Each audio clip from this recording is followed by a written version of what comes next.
লোকে যাই বা বলুক তাতে আসেটা কি? লোকে তোমায় খাইতে দেয় নাকি পড়তে দেয়?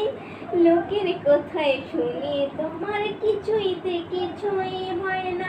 লোকে শুধু বলতে পারে, লোকে শুধু উপহাস করতে পারে, ভালো কিছু বলতে যে পারে না।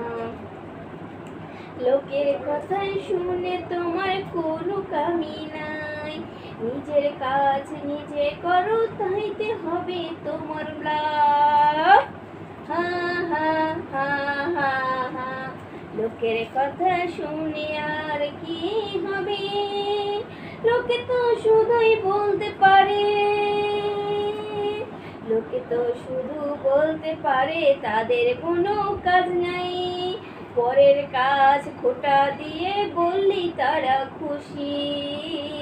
লোকে শুধু বলতেই জানে, পরের কথা শুনে তোমার কোনো লাভ নাই।